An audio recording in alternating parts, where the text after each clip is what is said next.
welcome. Welcome to session 3 of Waking the Dreamer.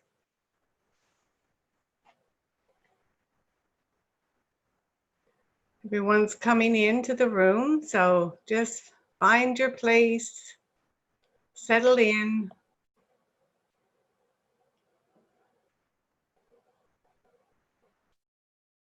And while we're waiting for others to join us, perhaps you could put your name and, well, you don't have to put your name. You can put where you're joining from in the chat. And this time I'm actually going to see if I can read them out.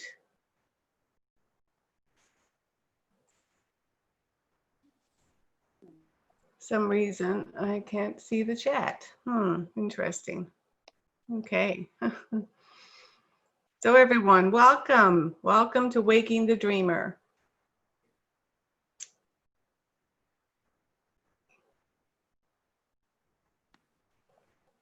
So I'm happy to read them for you, Allison, if you'd like. Say for some, oh, there we go. Okay, maybe now I've got the chat going. Sorry, having some technical challenges here. Here's the chat. Okay, now I see people. All right, yeah, so type in where you're calling from. Cambridge, from Hele in Cambridge. And I see Deborah. Oh, Deborah Jones from Dufferin County. Welcome, Deborah. Brittany from Thunder Bay, lots of Ontario, Hanover. Got Diane from Hanover. And another one from North Bay. We've got Nicole from North Bay. Welcome. Kathy from Whidbey Island. Hi, Kathy. Great to see you. And I see Gail from Guelph. Lots of Ontario. Lots of people from Ontario today. And so I'm coming to you from Woody Point in Newfoundland, on the west coast of Newfoundland. So very happy to see everyone coming and joining us. So those who are just coming in, we've got Helen in Toronto, Janet in Chilliwack. Welcome, everyone. And okay, so as you're joining in, those joining in, feel free to check it in the chat. Say where you're calling from or where you're joining from. So today, Waking the Dreamer session 3. And today we're going to be talking about multidimensionality and journeying.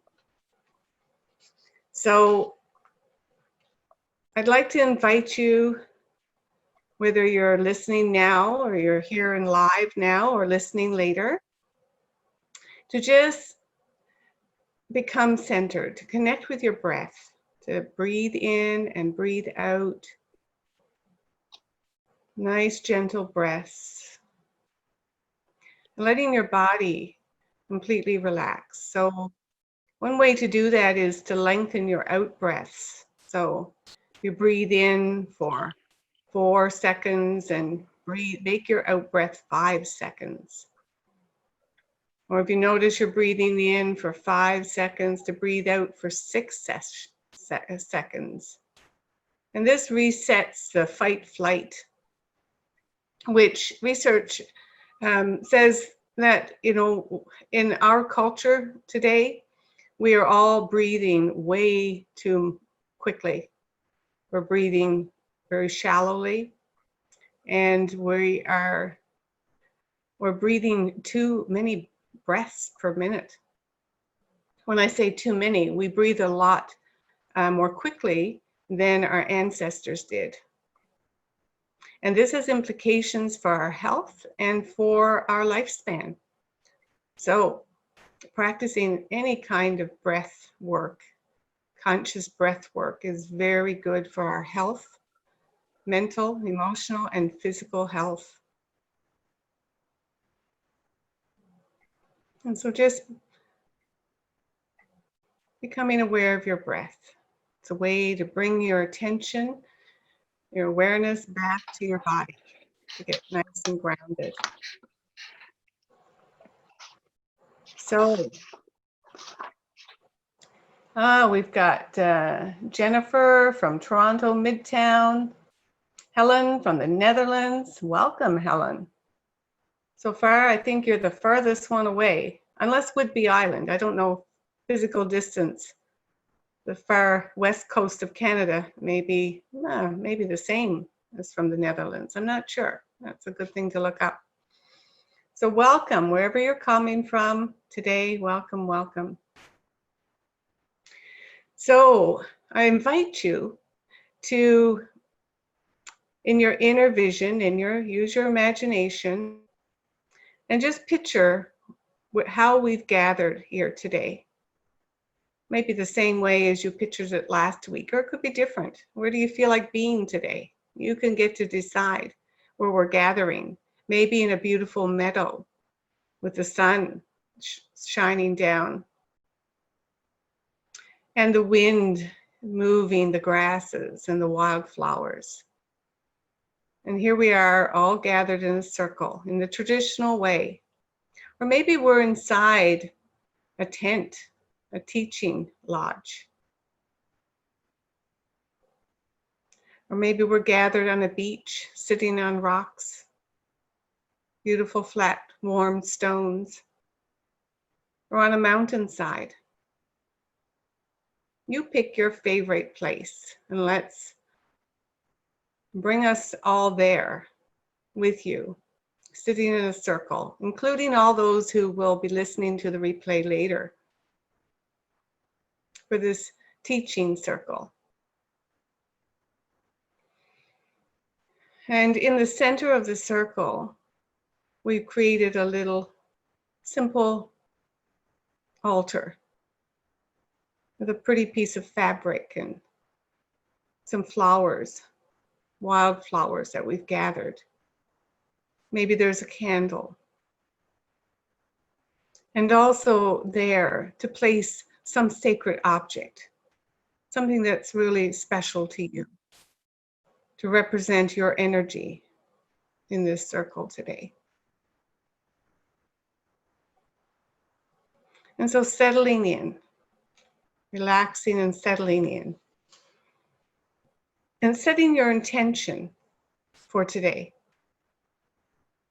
And my intention for us today is that each of us will receive what we need today. Something that our soul has been longing for, our mind has been asking for, our heart has been calling. Our heart's been calling something in. And so you've all shown up here today. And so I know that you've listened to the deep call of your heart and your soul to be here. So I trust that you will receive all that you need to get today. As we're going to talk about multidimensionality and journeying. And we're going on a journey towards the end. And we will have time for questions. So hang on to your questions for the end. And if you feel like lighting a candle, you might do that as well. This is another way of setting the space, the sacred space that we're in. So, multidimensionality and journeying. Now, before I do that, just if anyone's having any technical issues at all, we've got Catherine Mitchell, who's here holding the space. Yeah, she just waved. Hi, Catherine. Thank you. And Catherine is our behind-the-scenes fairy goddess. And if you have any issues, you can type something raise your hand, or put a message in the chat as well. Yeah, okay. Or raise your hand and she'll come get you. All right. Okay, so I'm going to focus on the teaching now. We've got all those things taken care of. So I'm going to be talking about the shaman's universe, or the reality of the shaman, which is that of a multidimensional universe. Now, this is something that, you know, the mapping and the understanding of the invisible spiritual realms is something that the shamans have been exploring. The shamans in our traditional societies all across the globe, they've been exploring. Remember, I said at the beginning, and I can't say it too often, that shamanism is a path of direct experience, of direct knowing. So we do learn from others who have walked the path before us. We have many, many teachers and mentors from all cultures over the millennia who've been walking this path and who have learned about those spiritual realms. The shamans were the original map makers of the spiritual realms. And so we draw on their knowledge, but at the same time, we're always open to something new and to our own unique experience and knowing of those realms. So the shamans and our teachers and mentors can provide us with maps that help us to navigate in the spiritual realms. And at the same time, to acknowledge that the maps are not the territory, are not the actual landscape, because that's for each of us to discover on our own. So in the shaman's universe, there are levels of reality. There are dimensions of reality. And some of them are physical, like the one we walk in. And some are, most actually, are non-physical. They are energetic or spiritual realms. Now, a good example to explain this, and that has really helped me understand, is if you think about the electromagnetic spectrum. And you probably, you know, can remember or recall this from school. And I'm not sure what grade or how early we get introduced to the idea of the visible light spectrum in science, but you can probably pull up that memory. And so it's like, you know, a ladder, right? It's like a ladder. And the visible light spectrum along the electromagnetic bigger spectrum is a very tiny fraction of that whole spectrum. In fact, science shows and tells us that the majority of the world around us cannot be seen. It's invisible to the physical eyes. And we're talking about, you know, both of the color spectrum, you know, at each end, you know, at the red end, we've got the lower end, we've got the infrared, and at the upper end, you know, past violet, we've got ultraviolet. And then, you know, you keep going up, we got gamma rays and, you know, X-rays, and we've got microwaves and radio waves and TV waves. I mean, most of the universe we cannot see, it cannot be observed. And so this is the universe that the shamans navigated and learned to navigate. And I'll talk a little bit more about, you know, how they did that in a moment. So, so we live in a multi-layered and multi-leveled universe. And there are teachings and teachings that I have, that I teach in more advanced work, and perhaps, you know, that I will tell you a little bit more about in the full course. But for now, I'm going to tell you about the three worlds. So this, you know, vast universe, which is possibly infinite, if you look at science and string theory in particular, you know, it talks about the potential infiniteness of this universe. However, there's a portion of it, at least 9, 10 dimensions, that we can directly experience with the capacities, the both physical and non-physical, extrasensory, and the five senses that we can be perceiving. And interestingly enough, just recently, in the last couple of years, science has come out and talked about the 11 dimensions that our brains have the capacity to experience at least 11 dimensions. And this lines up pretty closely with some of the teachings that I share in later levels of the shamanic training. And this is something I find fascinating. So I'm hoping some of you find this fascinating as well, that I'm not the only one who loves both the science and how it matches up with ancient wisdom. So in the shamans universe, they divide it up into, most shamanic cultures will divide it up into 3 main levels. And the first level, or worlds. So in the first world, we'll start with the lower world. So the lower world, which is made up of multiple dimensions, is the primordial Eden.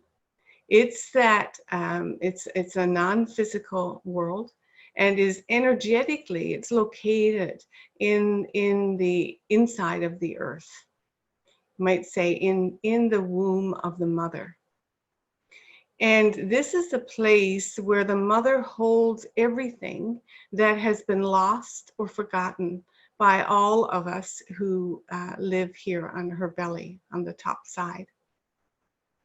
So this is the realm that the shamans would travel in to find that which had been lost soul parts. So many of you may have heard of soul retrieval. So soul retrieval is done at the realm of the lower world. You travel into the lower world for that. Now, in psychological terms, the lower world represents that which is unconscious in our psyche, that which we've forgotten, denied, suppressed, pushed down, right? Hidden, that which has been hidden and lost. So we go to the lower realm to retrieve that which has been lost, because the Great Mother holds everything in her good keeping until we are ready and able to bring it back and be restored to wholeness. So that's the lower realm. Then, of course, there's the middle world, which is where we walk. This is our physical world.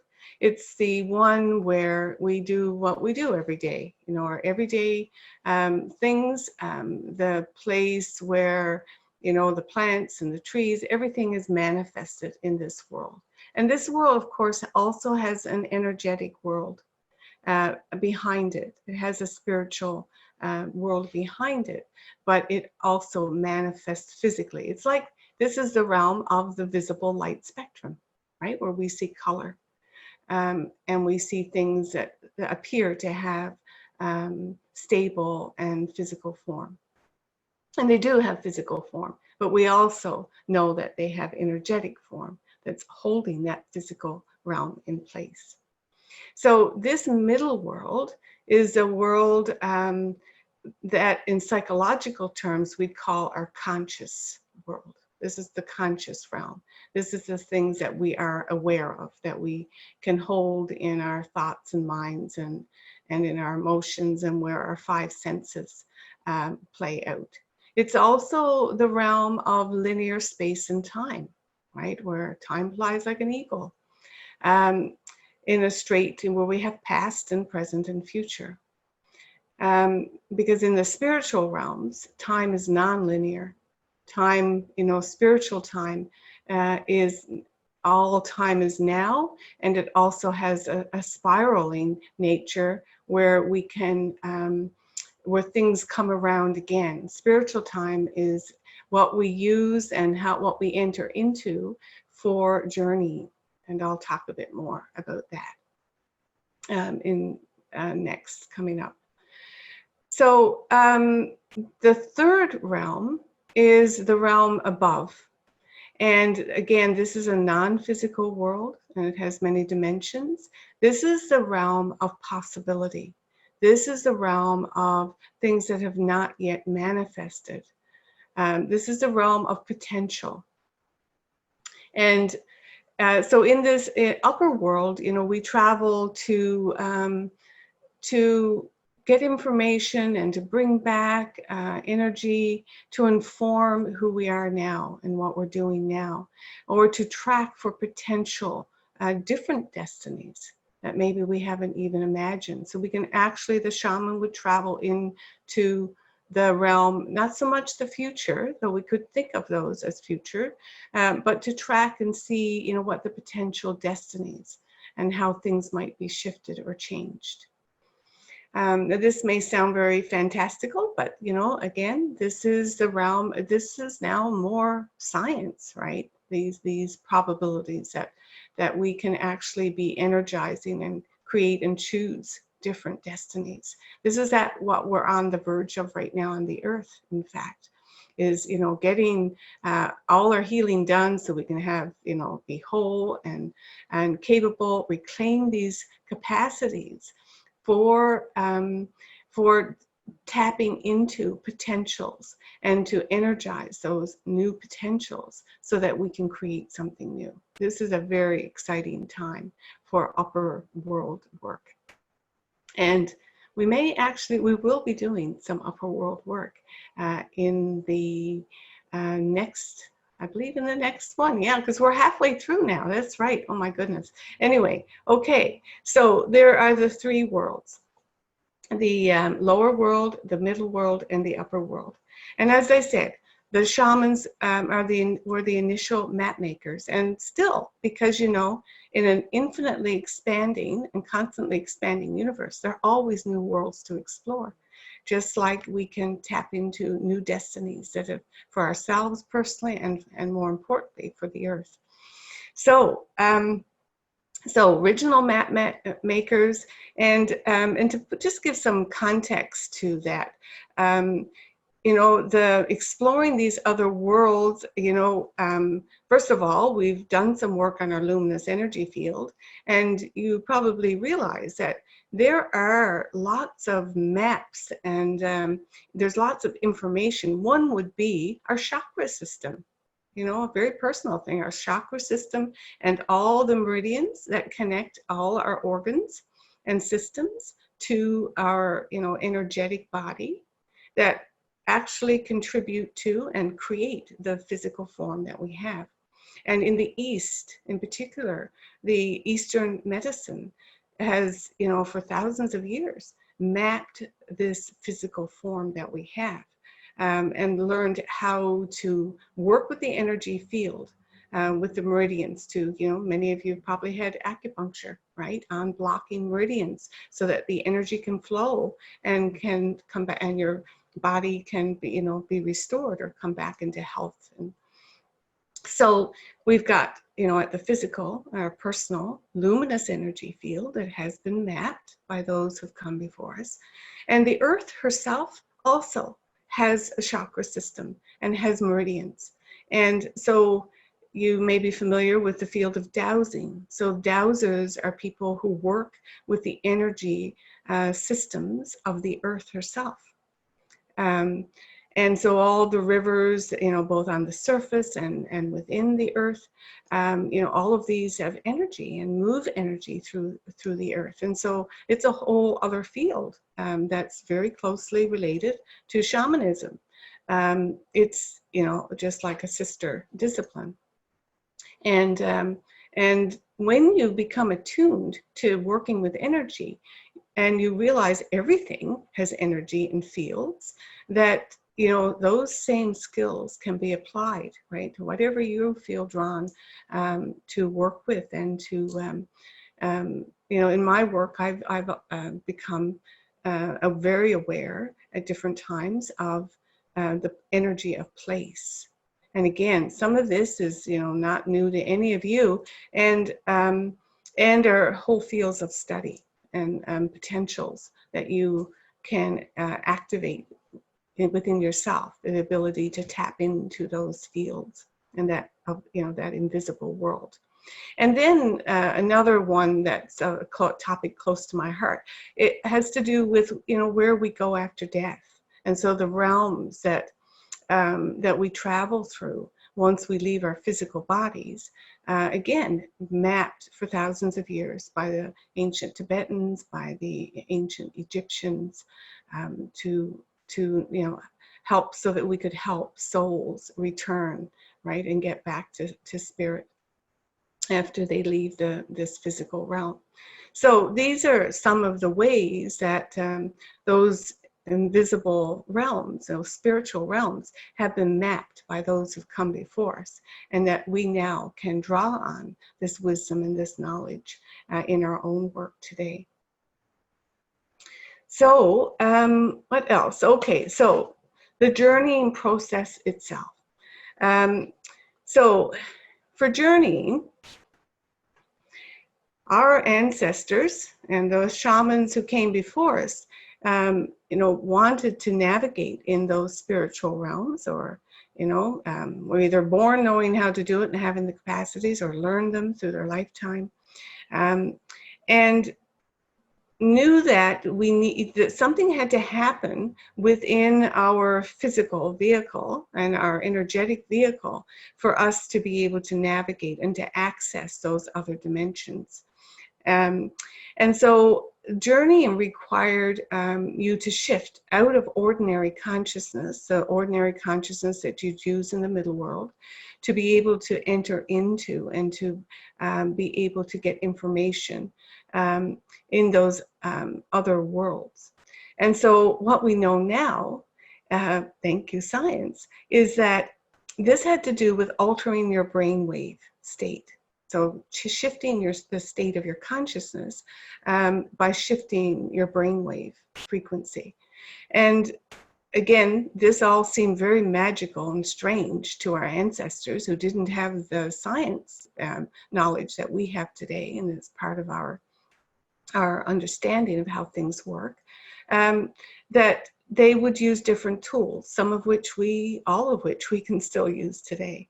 And so the tools to shift your brainwave state, and by the way, we go through these brainwave state changes usually unconsciously, like at night as we're falling asleep, and the different phases of our sleep cycle, our brain automatically goes through these states. And also, of course, meditation, shifting your brain wave frequency through meditation is another way.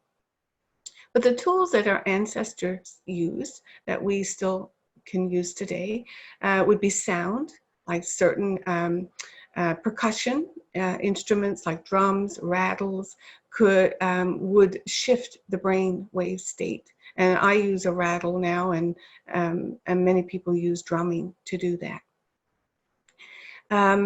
The other things, and movement, breath, so singing, chanting, any kind of repetitive chanting will also shift the brainwave state. You think about the Sufi dancers, the ones who spin, right?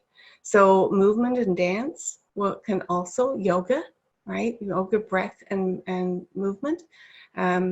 All those things will shift our brainwave state and put us in a receptive or a more open way to be able to perceive and access these non-ordinary realms, those invisible realms. And also, of course, psychotropic plants have been used and are still used today to shift into a different state, into a non-ordinary state. And of course, when we're in this non-ordinary states, it's often difficult to navigate in the middle world, right? So that's why ceremonies have been developed, sacred space is created, so that you have a safe place to make those journeys to the other world. And so all the preparation that would be done, the calling in of the spirits of the helper, the benevolent. I think I'm having a problem with my words. Spirits, the helping spirits, to be here, because this is the other thing. You see, in those invisible realms, you can meet up with beings that are not necessarily have your best interest at heart, and there are potential hazards in those other worlds. You can come up against energies that that could be harmful, and so always, known to be really important, one, that you follow the maps, particularly in the middle, when you're in the beginning, when you are learning and you haven't yet developed the skills and the discernment. So really good to have someone who can give you a map and can help you set the stage, prepare the space to undertake those journeys and forays into the invisible realms. Okay, what else do I need to let you know before we're getting ready here now. Okay, so I think I'm going to tell you now the map. We're going to do an underworld journey today. I'm going to lead you on an underworld journey. And as in life, and I've been stressing throughout this course, hopefully you're getting this, your intention is probably the most important thing. And your intention could be, for today particularly, if you haven't done this before, simply that you are going to explore. You would just like to explore, the underworld. And it's important that you have a guide. So I have a guide that I work with, and the guides are known by many names, but there is a keeper of each of the worlds.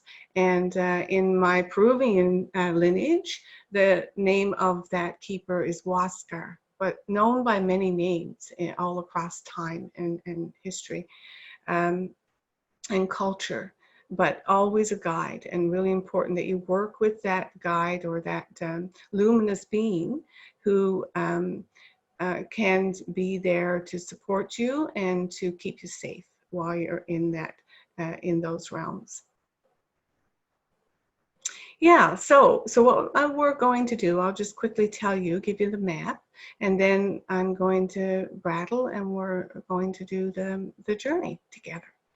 I'm going to invite you to start at a place in nature that you love and you think is beautiful and where you feel very safe. Now, this could be a place in the real world that you go to, or it can be a place that's real for you in your inner world. So it doesn't actually have to have a physical equivalent. And I'm going to invite you to find a place, let a place appear, either a cave or the root of a great tree, a hole going down into the earth. Ask that to open up, and you're going to travel into that inner realm. And you're going to go down till you find a river. And when you come to the river, I'm going to invite you to get into the river and to cleanse. To allow the river to carry you and to cleanse you of what you may not take into the lower realms, of what's not good to be there. And then let the river carry you to a place in nature, a place where you will emerge from the river, and in that place, usually it's a meadow. There's a rock in the middle of the meadow. And you're going to go to the rock, and we're going to call on the guide, and we're going to ask and make sure that it's okay for you to travel there today.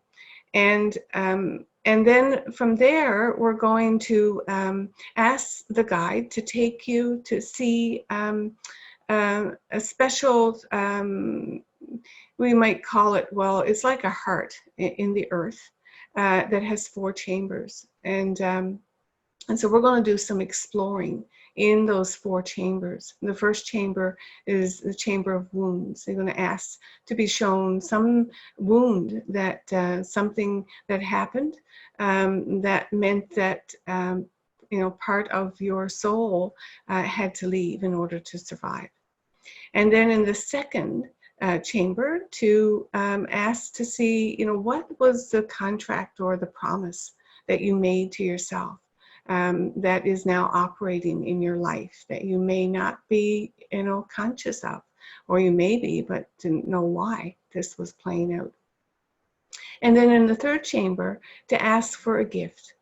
And so in that third chamber, to find a gift that you can bring back to this world, into the middle world. And the fourth chamber, to find that part of you that was left behind, and to ask if it's ready to come back with you. And then we're going to come back out. We're going to ask Wasker to bring us back out to the meadow, and we're going to call on a power animal, an animal that may be ready to come back as a helping spirit. And then we're going to go back to the river. You're going to get back in, and you're going to allow the river to carry you back to the place where you entered, and back up into that place in nature, back into the middle world again. So that's the map, and you just going to let yourself go here, and let your imagination and your inner vision, let you, however that works for you. Just trust that whatever you get today will be exactly what you need, and I think that's about it. I think that's all you need to know for now.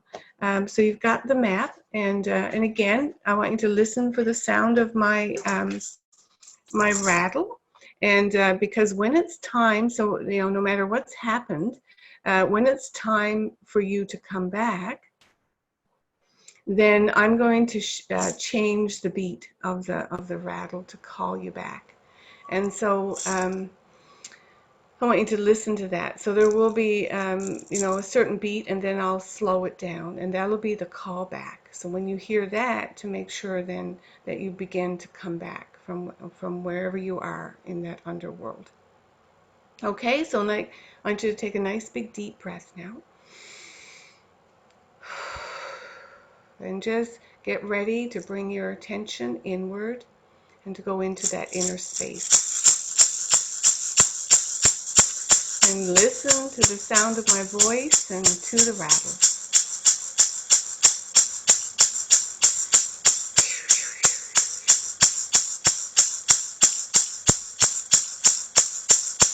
Okay, so finding your place in nature, this beautiful, special place where you feel completely safe. And looking down at your feet, seeing and feeling the ground underneath your feet, and looking around this special place for an entrance into the earth, a cave, a tunnel, an opening near at the roots of a tree, going deep into the earth. And allow yourself to go, your consciousness to leave your body and to go down, down, down, following the roots or following the tunnel, going down, down, past the roots of the great tree, past the bedrock, until you come to a river.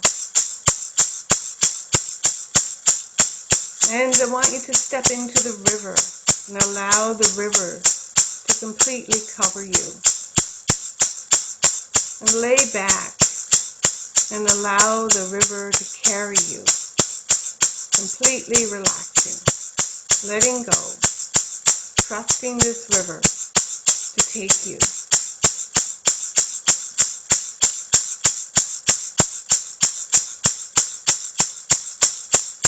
And finding yourself emerging, opening your eyes, and I want you to be aware there's a light here.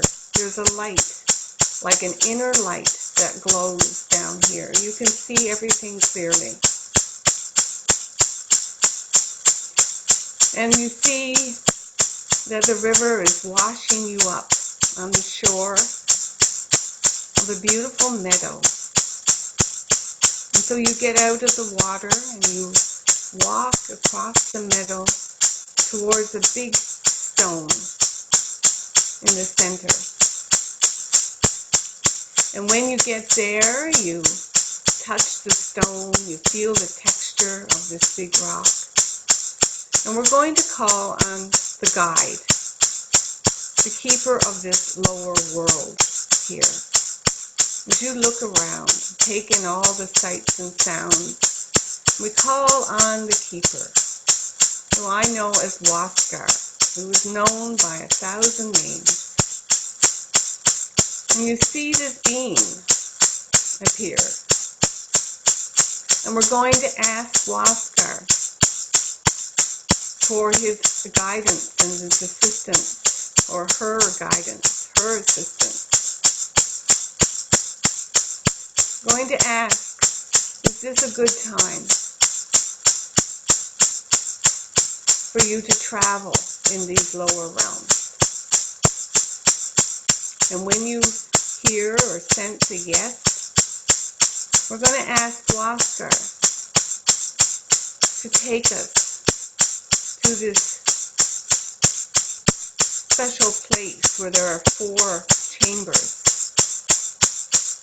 It can be like a cave on the side of a hill.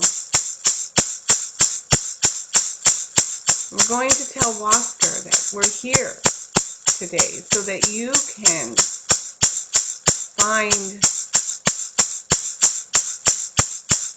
find a piece of your soul that had to go into hiding. And you're here today to learn about what happened to this part of you. And so Waskar now leads us into the first chamber. And here, there's like a fireplace against the side, the back wall. And here, you're going to see some people, some characters. You're just going to notice like you're watching a stage. You're not going to engage, but you're going to allow a scene to play out. Or there may be a sense, a feeling, a knowing of something that happened here that was traumatic.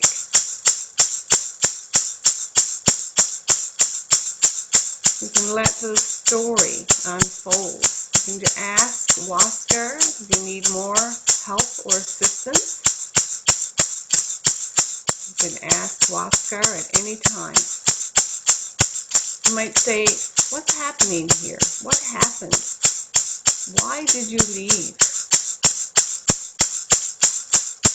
When did you leave?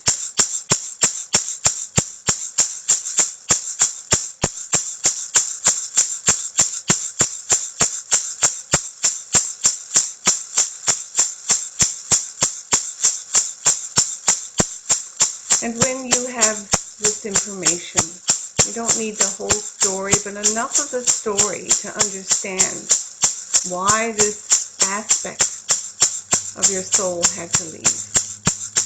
We're going to ask Waskar to take us into the next chamber. And in here, there's a writing desk, there's a table, and in here you're going to ask to be shown, maybe on a scroll or written on a board, what the contract was, the promise that you made as a result of that wounding.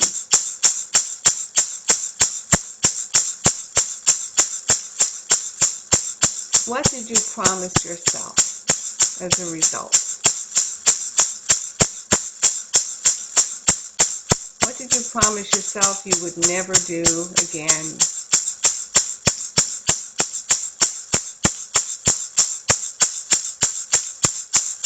Or that you would always do?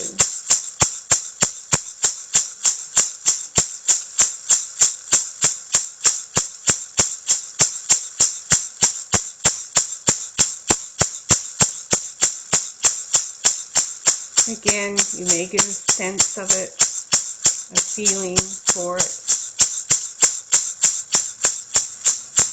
an understanding, a knowing.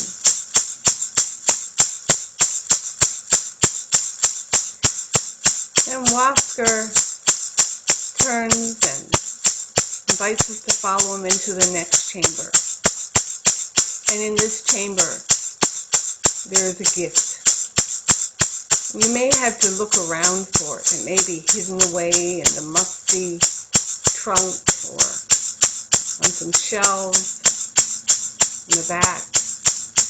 But look for a gift. When you find something, ask, is this it? And you may not understand what it's about yet, what it's for. But if Huáscar says yes, this is your gift, then take that with you.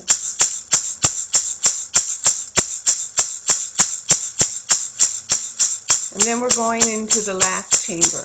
And in here,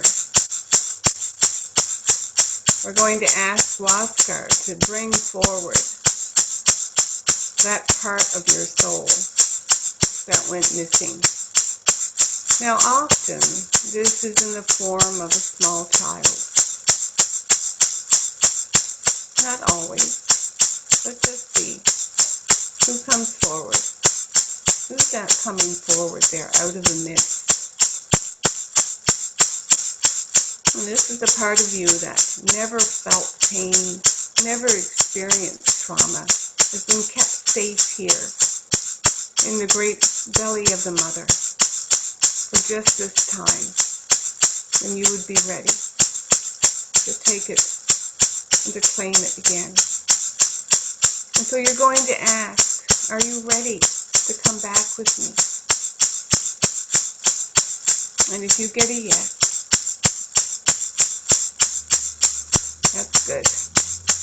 And if you don't, if you get a no, not yet, you can ask, maybe is there something that I need to do? Or is there something that you need? Ask. And pay attention to the answer.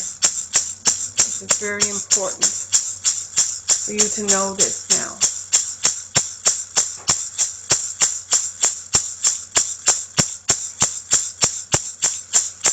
And know that whatever you hear, whatever you get, is just perfect for you right now. And then we're going to turn to Huáscar and say we're ready to leave. And so make sure you take your gift. And this soul part, if it's ready to come, make your way back to the meadow and to the big rock. And from here, going to call on an animal spirit, an animal helper.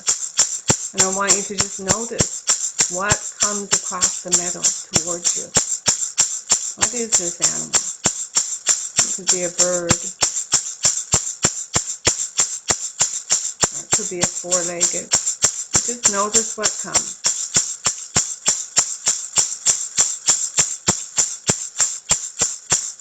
And whatever comes, welcome it. And we're going to leave now this meadow, go back to the river where you emerged and walk back into the water. Immerse yourself in the water. Allow the water to cleanse you of what may not accompany you back to the middle world. But knowing that your animal helper is with you, maybe your soul part and your gift, and allow the river to carry you back to the place where you first entered.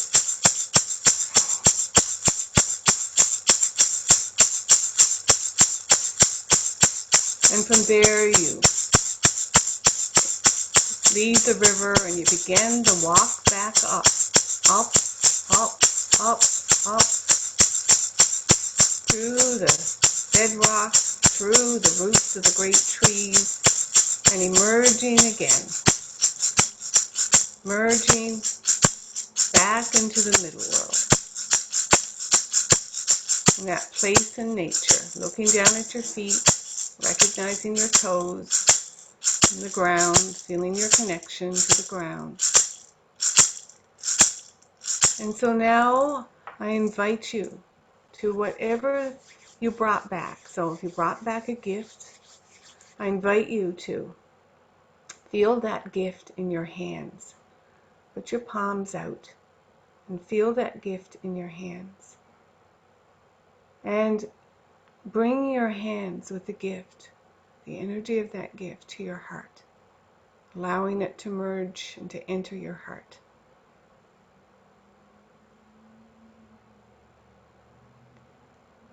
And if there was a soul part that was ready to come back, that came back with you, I want you again to hold it your hands in front of you and to see and feel and sense that soul part, and to also bring that into your heart, allowing it to merge with the energy of your heart chakra, to enter into your body.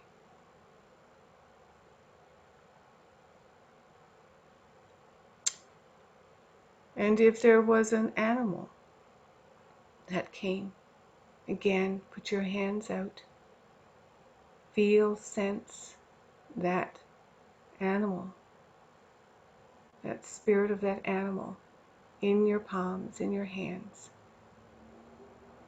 and bring that animal spirit, the energy of that animal into your heart, allowing it to merge with you completely, welcoming it in, feeling the energy of it.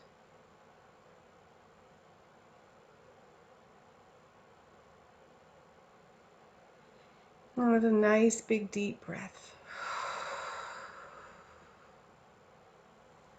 coming fully back into your everyday ordinary consciousness, opening your eyes, feeling your body, coming back into full waking awareness. Now I'm going to give you some instructions and some follow-up, and also in your course guide there will be some follow-up there for you to do. And the first thing that I'm going to suggest you do is to have a conversation, to record your experiences today, no matter what they were. Sometimes things happen and we think we did something wrong. Know that there's nothing that you did wrong today, that everything that you were able to perceive was just perfect. And we don't always get what we expect. That's what I've learned. But there's always something for us to learn. We always get something. It may just not be exactly what we were expecting, and that's quite common. I'm always surprised when I go to the lower world. In some ways, that's like the way it operates, right? We're dealing with spiritual dimensions that are not always in a reflection, right, of our waking consciousness. That's why we call them, unconscious or invisible. There's lots of hidden things there. So I invite you, using your course guide, there will be spaces there and prompts for you to explore and to record, what happened today. And also, I'm going to invite you to do and take this very seriously, to have conversations with whatever you encountered, and particularly what you brought back. So your gift.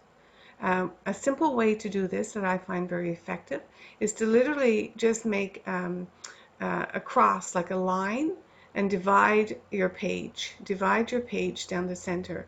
And on the left side, to write your question, and on the left side question, right side the answer. So these are the questions that you want to ask of your gift, and of your animal and any soul part, which would be, so, who are you? Why did you, come to me today? What is it that you can help me with? Um, what, how can you be of assistance in my life? What is it you want me to know? You can ask any question and then listen for the answer and write it on the other side of the page. Have a conversation. And particularly for your, and this is true for all of the things that you brought back, whether a gift, a power animal, or a soul part, to ask, what is it you need from me? And because we are, and I speak for myself, we are very self-centered. We often, and it is true, all of these gifts and these spirits are here to help us. But we also have to be in right relationship.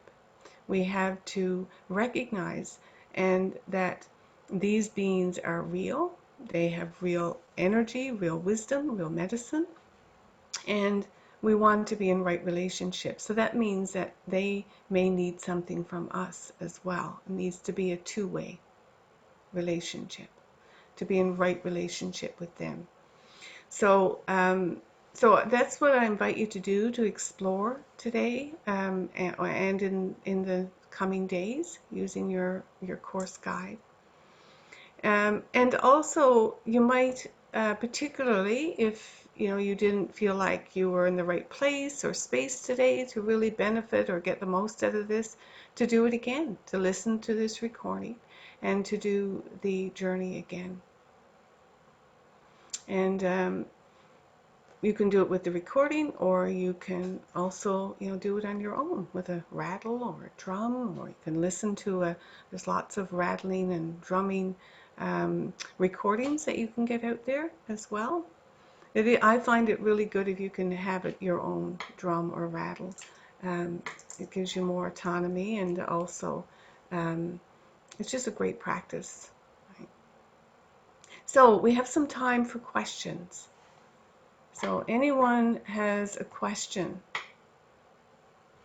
about their experience today, about the process, about anything that I've talked about today, so type it in the chat now, and Catherine will be watching to see what questions you have.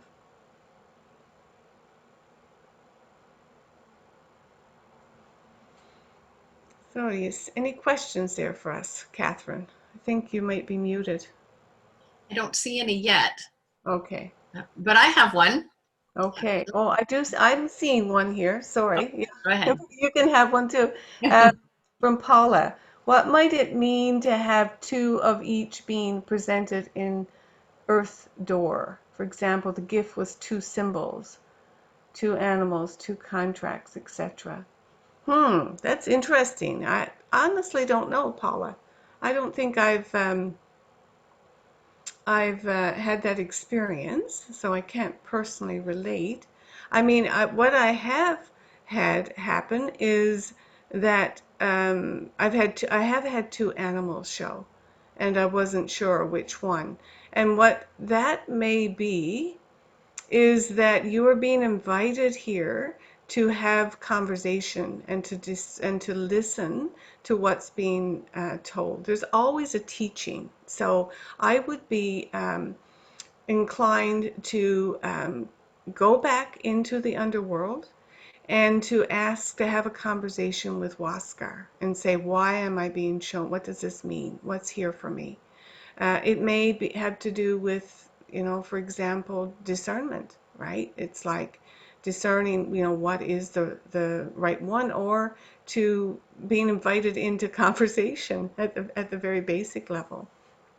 So, so what I'm inviting you to do, Paula, is to use this as a teaching around conversation and discernment. So that's where I would leave that for now. Another question here from Kathy. Comment an example of Chapeau Shaman's birth map. Sorry, I'm not quite sure what that means, Kathy. I'm not getting a question here, but Catherine, do you see that one from Ryan? Ryan has a question. Can you read that? I don't, because I channeled the text to the host only, I guess, which does not include me. Oh dear. Okay. All right then. So from Ryan, Ryan says, I couldn't see a wounding event, just people, I assume, did the wounding. How better to explore that? Same as previous answer. Return and ask for guidance. Yeah, for sure. I mean, the thing is, um, sometimes we're trying too hard. It's like, and sometimes, I mean, this happens to me. It still often happens to me that I need to just, okay, like, to just settle in and let my mind settle. Because, as Westerners, we're so mind focused. And when we're in these realms, there is a deeper knowing that wants to emerge and wants to come through us. And so it may take some practice of going down into the world. This is, if this is the first time you've done it, it's all new, right? And I had some pretty strange, wonky journeys at the beginning as well. There's a really steep learning curve for me. And one of which was to learn, to settle into that deeper. It is a different dimension, and information comes through in different ways. And yes, our mind is a magnificent tool, but we have to be, the practice is to allow your mind to be impressed with the information as opposed to be seeking, which is a more masculine way of being. We're deep into the feminine when we do these journeys, into the feminine earth and feminine wisdom. And the feminine way is more receptive. So that would be what the guidance I would give for anyone who, and again, we are socialized into this masculine culture and way of perceiving and relating. And so this requires a shift. So, and for some of us, it's easier to shift into that feminine. For me, it was difficult. It took a while. So just be patient, Ryan.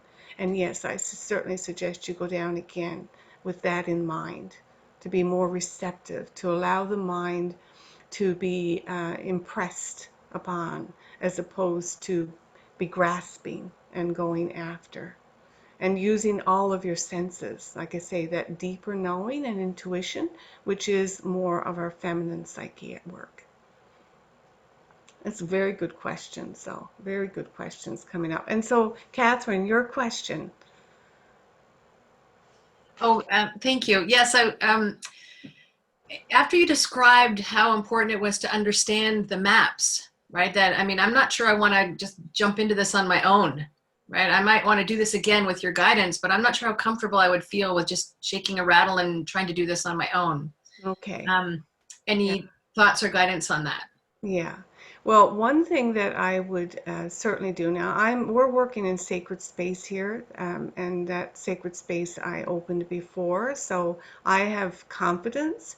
But that is something that we all need to do in our own way, to call on helping spirits, guides, luminous ones, angels, ascended masters, some really high level guides. So safety is a prerequisite when you're doing this. And if your intentions are pure, that you are doing this for reasons of, you want to be healed, you want wholeness, then that will protect you as well, because it's like the helping spirits have your back, right? And so that is what I would suggest. That not suggest, I very strongly recommend. In fact, what I'm going to do is give everyone a prayer that I use and received from my teacher, Alberto, a prayer of invoking the sacred space of the four sacred directions, Mother Earth, Father Sky. And these are the forces of creation.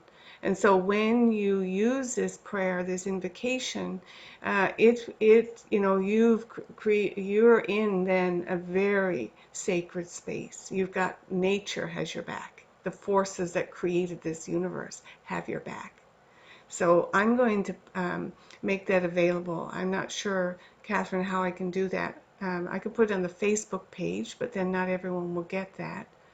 I'm going to find a way, Catherine, with your help after, to make sure everybody has that, so that you can use that to invoke that sacred space and those forces of creation before you do the journey.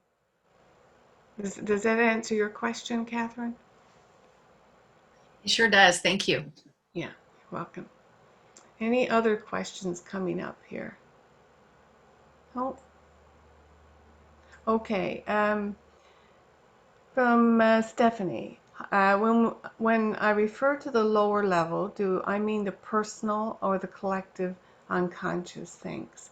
Okay, so the lower level is certainly the collective, but when we travel, we're traveling into our personal collective, our personal unconscious. Um, so whatever you observed when you were down there, in that garden in the river, that is your personal. Again, this is where intention happens, is at work. So when I'm working with a client, then that's my intention. I'm then operating in the underworld of that client with their permission, right? So yes, it is part of the collective because we are part of the collective, but at the same time, so it's not an either or. It's very good question. Thank you for asking that, Stephanie. Um, it's it's both. It's both. And it's guided by your intention. So when you travel today, you were going looking for your own.